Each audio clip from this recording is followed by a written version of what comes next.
ಶ್ರೀ ಗುರುಭ್ಯೋ ನಮಃ. ಶ್ರೀ ಸುಬ್ರಹ್ಮಣ್ಯ ಭುಜಂಗ ಸ್ತೋತ್ರ ಶ್ಲೋಕ 30. ಜನಿತ್ರೀ ಪಿತಾ ಚ ಸ್ವಪುತ್ರಾಪರಾಧಂ ಸಹೇತೇನ ಕಿಂ ದೇವಸೇನಾಧಿನಾಥ. ಅಹಂ ಚಾತಿ ಬಾಲೋ ಭವಾನ್ ಲೋಕತಾತಃ ಕ್ಷಮಸ್ವಾಪರಾಧಂ ಸಮಸ್ತಂ ಮಹೇಶ. ಆಚಾರ್ಯರು ಕೊನೆಯ ಪ್ರಾರ್ಥನೆಯನ್ನು ಮಾಡಲಿದ್ದಾರೆ. ಬರುವಂತಹ 3 ಶ್ಲೋಕಗಳು ನಮಸ್ಕಾರ ಪೂರ್ವಕವಾಗಿರುತ್ತೆ. ಪ್ರಾರ್ಥನೆ ಕೊನೆಯದು. ಹೇ ದೇವಸೇನಾದಿನಾಥ, ನಾಥ ಒಡೆಯ, ದೇವತೆಗಳ ಯಾವ ಸೇನೆಗಳಿದೆಯೋ ಆ ದೇವತೆಗಳಿಗೂ ಹಾಗೂ ದೇವತಾ ಸೇನೆಗೂ ಈತ ಒಡೆಯ ಸುಬ್ರಹ್ಮಣ್ಯ ಸ್ವಾಮಿ, ಇದೊಂದು ಅರ್ಥ. ಇನ್ನೊಂದು, ದೇವಸೇನಾ ದೇವಯಾನಿ ಅನ್ನುವಂತಹ ಸುಬ್ರಹ್ಮಣ್ಯ ಸ್ವಾಮಿಗೆ ಮರು ಹೆಂಡತಿ, ಧರ್ಮಪತ್ನಿ. ಆಕೆ ಜೊತೆ ಇರುವುದರಿಂದ ಇವನಿಗೆ ದೇವಸೇನಾದಿನಾಥ ಅಂತ ಹೆಸರು. ಹೇ ದೇವಸೇನಾದಿನಾಥ ಅದೊಂದು. ಹೇ ಮಹೇಶ, ಎಲ್ಲರನ್ನೂ ಆಳುವಂತಹ ಸಾಮರ್ಥ್ಯವುಳ್ಳವನೇ. ಈಶ್ವರನಿಗೆ ಮಹೇಶ ಅಂತಿಲ್ಲ, ಎಲ್ಲ ದೇವತೆಗಳಿಗೂ ಮಹೇಶ ಅಂತ ಹೆಸರಿಡಬಹುದು.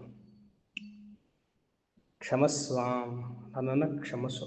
ಯಾದ್ರಿಂದ ಸಮಸ್ತ ಅಪರಾಧಂ ಕ್ಷಮಸ್ವಾಂ, ಗೊತ್ತೋ ಗೊತ್ತಿಲ್ಲದೇನೋ ಹಲವಾರು ತಪ್ಪುಗಳನ್ನು ಮಾಡಿದ್ದೇನೆ. ಭಗವಂತ ಆಗಿರುವಂತಹ ನೀನು, ಕರುಣಾಶಾಲಿ ಆಗಿರುವಂತಹ ನೀನು ನನ್ನನ್ನು ಕ್ಷಮಿಸು. ಹೇಗೆ ಚಿಕ್ಕ ಮಗುವನ್ನು ತಾಯಿ ಹಾಗೂ ತಂದೆ ಪೋಷಣೆ ಮಾಡಿ ಮಗು ಏನೇ ತಪ್ಪು ಮಾಡಿದ್ರೂ ಮಗುಗದು ಗೊತ್ತಿಲ್ಲ ಅಂತ ಇಗ್ನೋರ್ ಮಾಡ್ತಾರೋ, ಕ್ಷಮಿಸ್ತಾರೋ, ಬಿಟ್ಬಿಡ್ತಾರೋ, ತಳ್ಳಿ ಹಾಕ್ತಾರೋ, ಆ ರೀತಿಯಾಗಿ ನೀನು ಲೋಕಕ್ಕೆ ತಂದೆ, ಜಗತ್ತಿಗೆಲ್ಲ ಒಡೆಯ ನೀನು, ವಿಶೇಷವಾಗಿ ತಂದೆ ಆಗಿದ್ದೀಯ. ನಾನು ಬಾಲಕ್ಕಿಂತ ಅತಿ ಬಾಲ. ಮಕ್ಕಳಿಗೆ ಅವ್ರು ಏನು ಮಾಡ್ತಿದ್ದಾರೆ ಅಂತ ಗೊತ್ತಿರಲ್ಲ. ಅಪ್ಪನಿಗೆ ಕಾಲಲ್ಲಿ ಒದಿರುತ್ತೆ ಅಥವಾ ಏನೋ ತೊಗೊಂಡು ಬಾಯಲ್ಲಿ ಇಟ್ಕೊಳ್ತಾನೆ. ಹೀಗೆಲ್ಲ ಮಕ್ಕಳು ಮಾಡುತ್ತೆ. ಹಾಗಂತ ನಾವು ಕೋಪ ಮಾಡ್ಕೊಳಕ್ಕಾಗುತ್ತಾ? ಇಲ್ಲ. ಅದನ್ನು ಕ್ಷಮಿಸ್ತೀವಿ. ಅಯ್ಯೋ ಮಕ್ಕಳು ಗೊತ್ತಿಲ್ಲ ಅಂತೀವಿ. ಅದೇ ರೀತಿಯಾಗಿ ನನಗೆ ಗೊತ್ತಿದ್ರೂ ತಪ್ಪು ಮಾಡ್ತೀನಿ, ಗೊತ್ತಿಲ್ಲದೆ ಇದ್ರೂ ತಪ್ಪು ಮಾಡ್ತೀನಿ. 5 ವರ್ಷ ತಪ್ಪು ಮಾಡುವಂತಹ ಮಗುಗೂ ಅತಿ ಬಾಲ, 65 ವರ್ಷ ಆದಮೇಲೆ ಗೊತ್ತಿದ್ದು ತಪ್ಪು ಮಾಡೋರಿಗೆ, ತಿದ್ಕೊಳ್ದೇ ಇರೋರಿಗೆ ಅವ್ರಿಗೂ ಅತಿ ಬಾಲ. ಗೊತ್ತಿರುವಂತಹ ಅಪರಾಧ, ಗೊತ್ತಿಲ್ಲದೆ ಇರುವಂತಹ ಅಪರಾಧ, ಅದೆಲ್ಲವನ್ನು ನೀನು ಕ್ಷಮಿಸಬೇಕು. ಜನಿತ್ರಿ ತಾಯಿ, ಪಿತಾ ಅಪ್ಪ, ಸ್ವಪುತ್ರಾಂ ಅಪರಾಧಂ ಕ್ಷಮಸ್ವ.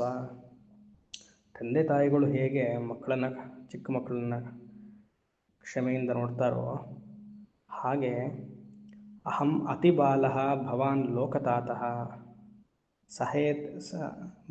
ಅಹಂ ಅತಿ ಬಾಲ ಮಗು. ಅತಿ ಬಾಲ ಅಂದರೆ ನಾ ಮಾಡುವಂತಹ ಕ್ರಿಯೆಗಳಲ್ಲಿ ನನಗೆ ಕಂಟ್ರೋಲ್ ಇರಲ್ಲ. ಅದು ನಮಗೆ ಯೌವನದಲ್ಲಿ, ವೃದ್ಧ ಯೌವನದಲ್ಲೆಲ್ಲ ಹೇಳಬಾರ್ದು, ಚಿಕ್ಕ ಮಗು ಅಥವಾ ವಯಸ್ಸಾದ ಮೇಲೆ ಹಾಗೆ ಅಂತ. ಅಹಂ ಚ ಅತಿ ಬಾಲಃ, ಆದರೆ ನೀನು ಭವಾನ್ ಲೋಕತಾತಃ, ಜಗತ್ತಿಗೆ ಪಿತಾಮಹ. ಸಹೇತೇನ ಕಿಂ ದೇವಸೇನಾದಿನಾಥ, ಪ್ರಶ್ನೆ ಮಾಡ್ತಿದ್ದಾರೆ ಆಕ್ಷೇಪಾರ್ಥ. ಹೇಗೆ ಅವ್ರ ತಂದೆ ತಾಯಿಗಳು ಮಕ್ಕಳು ಮಾಡುವಂತಹ ತಪ್ಪನ್ನು ಕ್ಷಮಿಸ್ತಾರೋ, ಲೋಕಕ್ಕೆ ಪಿತಾಮಹ ಆಗಿರುವಂತಹವನು ನೀನು ನನ್ನ ಎಲ್ಲ ತಪ್ಪನ್ನು ಕ್ಷಮಿಸು ಅಂತ ಆಚಾರ್ಯರ ಪ್ರಾರ್ಥನೆ. ಹರಿ ಓಂ.